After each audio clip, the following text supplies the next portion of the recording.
ఇవన్నీ కూడా తెలంగాణ సమాజం గమనించదని అనుకుంటున్నారేమో. ఈరోజు ఒకసారి మేము గనక ప్రజల ముందు మైక్ పెడితే కాంగ్రెస్ పార్టీని బండ బూతులతో తిడతారు ప్రజలంతా కూడా. యూరియా లేక ఇబ్బందులు పడతా ఉంటే మీరేమో ఢిల్లీలో పోయి ప్రెస్ మీట్లు పెట్టి ఏదో మాట్లాడుతూ ఉన్నారు. తెలంగాణ రాష్ట్రంలో జరుగుతున్నటువంటి ప్రస్తుత పరిణామాలు ఏవైతే ఉన్నాయో అవన్నిటిని కూడా మనం కొంత నిశ్చితంగా గమనించాల్సినటువంటి అవసరం అయితే ఉంటుంది. సో ఇక్కడ తెలంగాణ రాష్ట్ర ముఖ్యమంత్రి అయినటువంటి రేవంత్ రెడ్డి నిన్న ఇక్కడ ఢిల్లీ వేదికగా చాలా సంచలనమైనటువంటి కామెంట్స్ చేయడం జరిగింది. సో దాని గురించి కొంత డీటెయిల్గా మాట్లాడుకోవాల్సిన అవసరం అయితే ఉంది. ఎందుకు అంటే 2 రకాల అంశాలపై నేను మాట్లాడడం జరిగింది. ఒకటి, వాళ్ళ పార్టీలో చేరినటువంటి 10 మంది బీఆర్ఎస్ పార్టీ ఎమ్మెల్యేల గురించి అవి ఫిరాయింపులు కావు అని మాట్లాడుతూ ఉన్నాడు రేవంత్ రెడ్డి.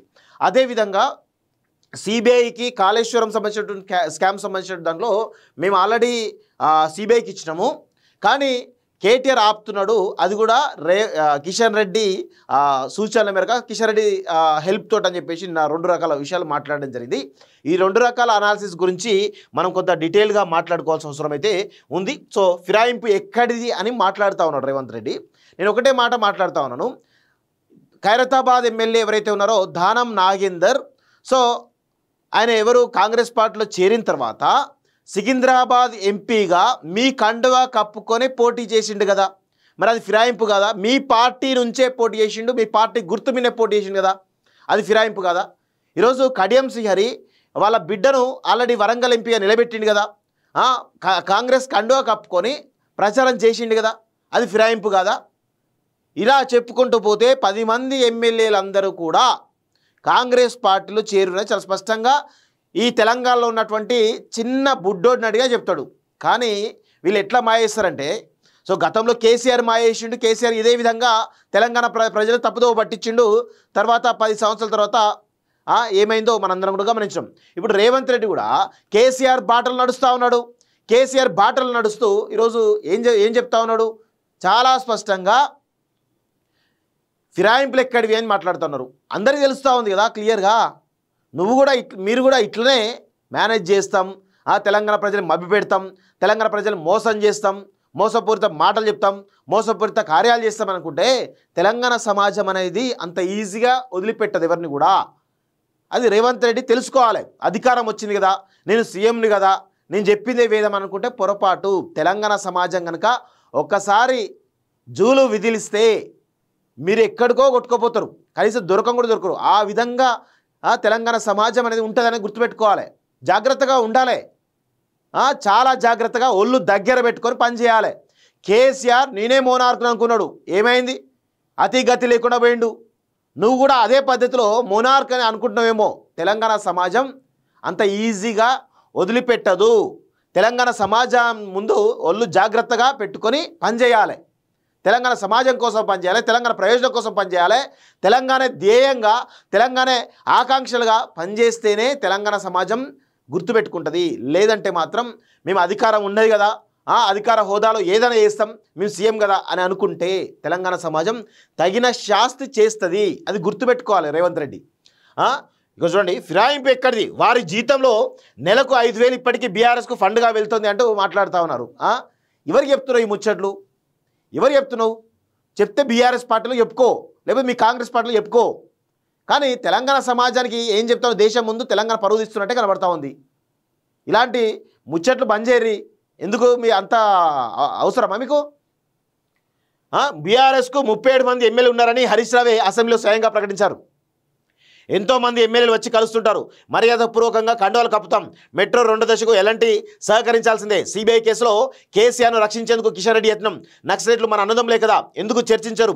2018లోనే రాష్ట్రంలో ఓటు చోరీ, రజత్ అంగీకారం, జిఎస్టీ సంస్కరణలతో తెలంగాణకు 7,000 కోట్ల నష్టం, ఢిల్లీలో మీడియాతో చిచ్చాట్లో సీఎం రేవంత్ రెడ్డి అంటూ చూస్తూ ఉన్నాం. సో ఫస్ట్ ఆఫ్ ఆల్ ఈ ముచ్చట్లన్నీ కూడా బంద్ చేయర్రి.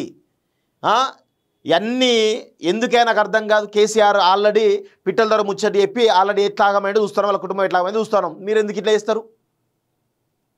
ఇవన్నీ కూడా తెలంగాణ సమాజం గమనించదని అనుకుంటున్నారేమో. ఈరోజు ఒకసారి మేము కనుక ప్రజల ముందు మైక్ పెడితే కాంగ్రెస్ పార్టీని బండ బూతులతో తిడతారు ప్రజలంతా కూడా. యూరియా లేక ఇబ్బందులు పడతా ఉంటే మీరేమో ఢిల్లీలో పోయి ప్రెస్ మీట్లు పెట్టి ఏదో మాట్లాడుతూ ఉన్నారు. సో ఇలాంటివన్నిటి కూడా తెలంగాణ సమాజం నిశ్చితంగా గమనిస్తూ ఉంది. తెలంగాణ ప్రజలు అంత ఈజీగా ఊరుకోరు, ఆంధ్రప్రదేశ్ ప్రజలను లేకపోతే ఇంకేదోలా అనుకోవద్దు. ఖచ్చితంగా ఓటు అనేటువంటి ఆయుధం ద్వారా ఈరోజు ఖచ్చితంగా అన్ని పార్టీలకు కూడా బుద్ధి చెప్తుంది. ఇంకొక విషయం గుర్తుపెట్టుకోవాలి, తెలంగాణ సమాజం ఈరోజు చాలా సమస్యల వలయంగా ఉన్నాయి కదా. ఈ సమస్యలన్నింటినీ కూడా ఈ కాంగ్రెస్ పార్టీ కారణమైతే బీఆర్ఎస్ పార్టీ మీద లేవనెత్తుందా? ఈరోజు తెలంగాణ సమాజంలో సివిల్ సొసైటీ అనేది అనేక రకాలుగా అన్ని రకాలుగా ఈరోజు పోరాడుతూ ఉంది. ఎవరు? ఒక పాషం యాదగిరి లాంటి వాళ్ళు కావచ్చు, లేకపోతే పృథ్వీరాజ్ లాంటి వాళ్ళు కావచ్చు, విఠల్ లాంటి వాళ్ళు కావచ్చు, చాలామంది మా లాంటి వాళ్ళము, రఘు లాంటి వాళ్ళము, చాలామందిని కూడా ఈరోజు ప్రజా సమస్యలు ఎక్కడుంటే అక్కడ పనిచేస్తూ ఉన్నాం. ఈరోజు బీఆర్ఎస్ పార్టీ ఏమన్నా పనిచేస్తూ ఉందా? నిన్న చాలా వెట్టెక్స్ అనేటువంటి ఒక అంశం మీద ఎవరు లేవనెత్తింది అంశాన్ని? సివిల్ సొసైటీగా లేవనెత్తింది. ఈరోజు కాటపల్లిలో ఉన్నటువంటి ఒక ఫార్మా కంపెనీ ఏదైతే టైర్ల కంపెనీ ఉందో దాన్ని లేవనెత్తింది ఎవరు? సివిల్ సొసైటీ కదా. ఇలా చెప్పుకుంటూ పోతే చాలా సమస్యలు కూడా ఈరోజు తెలంగాణ ప్రజల్లో ఉన్నటువంటి కొంతమంది పౌర హక్కుల నాయకులు ఎవరుతున్నారో వాళ్ళు పోరాడుతూ ఉన్నారు. కానీ ఎవరన్నా బీఆర్ఎస్ పార్టీ నాయకుడు పోరాడుతున్నారా, లేకపోతే బీజేపీ పార్టీ నాయకుడు పోరాడుతున్నారా? మేము పోరాడుతూ ఉంటే మా మీద ఇంకా బురదలేట ప్రయత్నం చేస్తా ఉన్నాయి ఈ పార్టీలన్నీ కూడా. ఈరోజు మార్వాడి ఇష్యూ ద్వారా ఈ తెలంగాణలో ఉన్నటువంటి కోమట్లు కానీ, లేకపోతే విశ్వకర్మలు కానీ, పద్మశాలీలు కానీ ఇబ్బందులు పడుతూ ఉన్నారు. మార్వాడి గో బ్యాక్ అనేటువంటి ఉద్యమాన్ని మేము తీసుకొస్తున్నామని అంటే బీజేపీ వాళ్ళు మా పైన అనేక రకాలుగా అసలు హిందూ ద్రోహులుగా, దేశద్రోహులుగా చిత్రీకరిస్తూ ఉన్నారు. అసలు మీకు అసలైనటువంటి దేశద్రోహులు బీజేపీలో ఉన్నటువంటి వాళ్ళు కదా. ఏనాడైనా పాకిస్తాన్పై యుద్ధం చేయడానికి అది చేసిరా? ఏం లేదు. అంతా బయటికి మాత్రం చెప్పాలి, అది చేయాలి. యుద్ధమేమో పాకిస్తాన్తో చేస్తాం, మేము పాకిస్తాన్తో ఏది ఉండమని చెప్పేసి సింధు జైలు ఆపేస్తారు. కానీ క్రికెట్ మాత్రం ఆడతారు. ఎందుకు? అమిత్ షా కొడుకు జై షా ఉన్నాడు కాబట్టి, ఐసీసీ ప్రెసిడెంట్ జై షా ఉన్నాడు కాబట్టి ఆయన కోసం ఆడతారు. అసలు పాకిస్తాన్ ప్రేమికులు వాళ్ళు కదా. అసలు పాకిస్తాన్ ప్రేమికులు బీజేపీ వాళ్ళు కదా. ఇంకొక వైపు మీ వర్టెక్స్ మీద మేము ఏదో స్టోరీ చేస్తుంటే బీఆర్ఎస్ పార్టీ అమ్ముడు వైరని చెప్పేసి డబ్బులు తీసుకొని దుష్ప్రచారం చేసిరు. దాన్ని మళ్ళా తిప్పికొట్టినాం. ఇది తెలంగాణ సివిల్ సొసైటీకి ఉన్నటువంటి దమ్ము ధైర్యం. ఇలాంటి నెట్వర్క్ ఆంధ్రలో ఉంటుందా? ఆంధ్రలో సివిల్ సొసైటీ పనిచేస్తుందా? అక్కడ ఓన్లీ 2 పార్టీలు 3 పార్టీల మధ్య కొట్లాట ఉంటుంది తప్ప ఏది ఉండదు అక్కడ. ఇక్కడ అసలు అన్ని పార్టీలు కూడా కాంగ్రెస్, బీఆర్ఎస్, బీజేపీ అన్నీ ఒకటే. అన్నీ కలిసే పనిచేస్తాయి, అన్నీ కలిసే అది చేస్తాయి తప్ప ఏ ఒక్కటి కూడా ఎవ్వరు కూడా ప్రజల కోసం పనిచేయరు. వాళ్ళ ఆర్థిక ప్రయోజనాల కోసం కావచ్చు, భూ దందాల కోసం కావచ్చు, అధికారం కోసం కావచ్చు, అన్ని కలిసే పనిచేస్తాయి. ఈయననేమో రేవంత్ రెడ్డి ఏమో బీఆర్ఎస్ బీజేపీ ఒక్కటే అంటాడు. ఇటు కేటీఆర్ ఏమో కాంగ్రెస్ బీజేపీ ఒకటే, వాళ్ళ దత్తపుత్రుడు రేవంత్ రెడ్డి అని అంటారు. సో ఈ విధంగా మాట్లాడుతూ ఈరోజు తెలంగాణ సమాజాన్ని తప్పుదో పట్టించే ప్రయత్నం చేస్తున్నారు. కానీ తెలంగాణ సమాజం చాలా చైతన్యవంతమైనది. ఈ ప్రపంచానికే ఉద్యమ పాఠాలు నేర్పినటువంటి ఘనత ఈ తెలంగాణ గడ్డ మీద ఉంది. ఈ గడ్డకు ఒక చరిత్ర ఉంది. ఆ చరిత్రను మర్చిపోయి మేము ఏదో చేస్తాం, ఏదో బీక్తాం, ప్రజల్ని మభ్యపెడతాం అని అనుకుంటే ఖచ్చితంగా తెలంగాణ ప్రజలు తగిన శాస్తి చేస్తారు అనే విషయంలో గుర్తుపెట్టుకోవాలి ఈ పాలకులందరూ కూడా. ముఖ్యమంత్రిగా తన వద్దకు పార్టీలకు అతీతంగా ఎంతోమంది ఎమ్మెల్యేలు తమ నియోజకవర్గాల అభివృద్ధి కోసం వస్తుంటారని సీఎం రేవంత్ రెడ్డి తెలిపారు. వారికి మర్యాదపూర్వకంగా కండువాలు కప్పుతామని, అందులో తప్పేముందని ప్రశ్నించారు. బీఆర్ఎస్కు 37 మంది ఎమ్మెల్యేలు ఉన్నారంటూ ఆ పార్టీ నేత హరీష్ గత అసెంబ్లీ సమావేశంలోనే అధికారికంగా చెప్పని పేర్కొన్నారు. అలాంటప్పుడు ఇక ఫిరాయింపు ఎక్కడైనా ప్రశ్నించారు. ఇట్లా ఉంటుంది లేక పరిస్థితి. ఈ ముచ్చట్లు బంద్ చేయరు, నాకు అర్థం కాదు.